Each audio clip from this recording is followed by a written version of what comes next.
Salut les amis et bienvenue sur Mali Koura TV. N'oubliez pas de vous abonner et d'activer la cloche de notification. La Côte d'Ivoire et le Mali ne parlent plus le même langage depuis l'arrestation de 49 militaires ivoiriens à l'aéroport international Modibo Keïta ce nom de Bamako. Une tension qui fait réagir l'artiste Sidiki Diabaté. Dans une publication via sa page Facebook, il appelle les autorités des deux pays à privilégier le dialogue.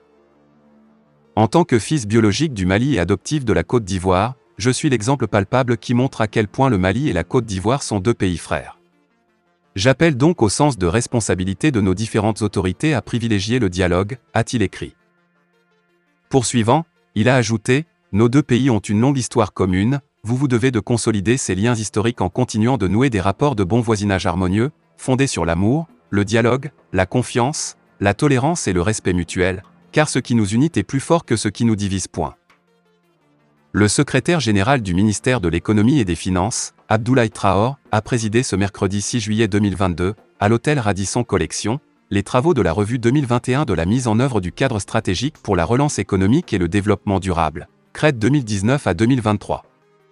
C'était en présence du chef de file des partenaires, Pascal Rengens ainsi que des participants. Cette revue, selon les initiateurs de la rencontre, vise à apprécier l'état de mise en œuvre du CRED et des ODD à travers le cadre de mesure des performances.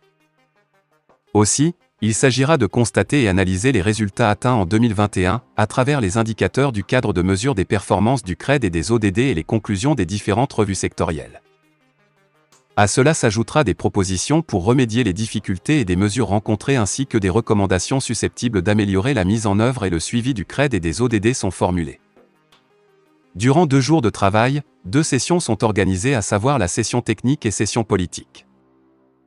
Dans son discours, Abdoulaye Traore a tout d'abord rappelé que cette revue marque la 3e année de mise en œuvre du cadre stratégique pour la relance économique et le développement durable, CRED, 2019 à 2023 adopté par les autorités nationales le 29 mai 2019. Il a déploré que l'année passée soit marquée par les crises politiques, institutionnelles, sécuritaires, sanitaires et sociales qui avaient sérieusement affecté le fonctionnement normal de nos administrations. Ensuite, le secrétaire général Traore a indiqué que le cadre macroéconomique connaissait un rebond de croissance économique, avec un taux de croissance du PIB ressorti à 3,1% en 2021 après la récession de moins 1,2% de 2020, attestant ainsi de la forte capacité de résilience de l'économie, concernant la croissance inclusive et transformation structurelle de l'économie. Il a fait savoir que la capacité de l'État à mobiliser les ressources domestiques nécessaires à son développement avait été améliorée.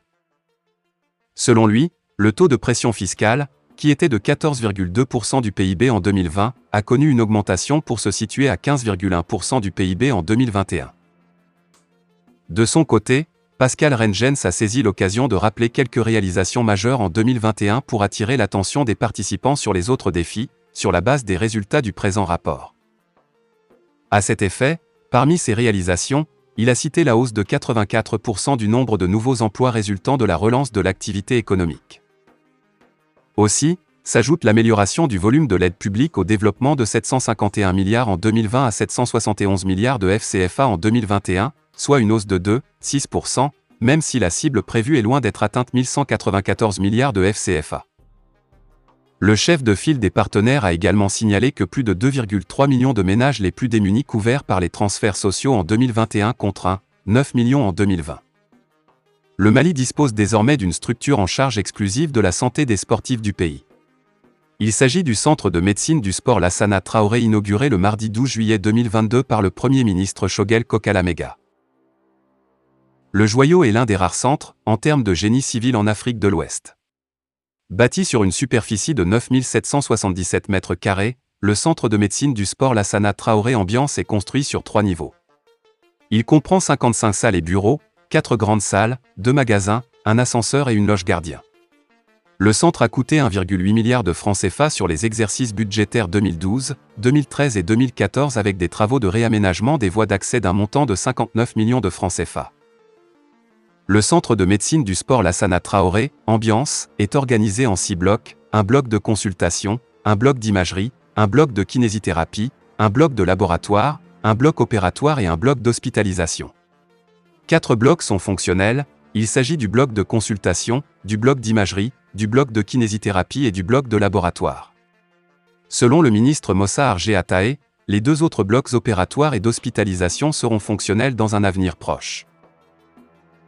D'ici la fin de l'année, le centre sera doté de l'IRM-3 Tesla, la dernière génération de l'imagerie à résonance magnétique et du scanner 128 barrettes qui permettront de faire tous les diagnostics, a-t-il assuré. Les équipements déjà reçus en 2022 sur financement du budget national se chiffrent à plus de 448 millions de francs CFA et atteindront 2,6 milliards de francs CFA avec les marchés en cours d'engagement sur les exercices budgétaires 2022-2023, a précisé le ministre en charge de la jeunesse et des sports.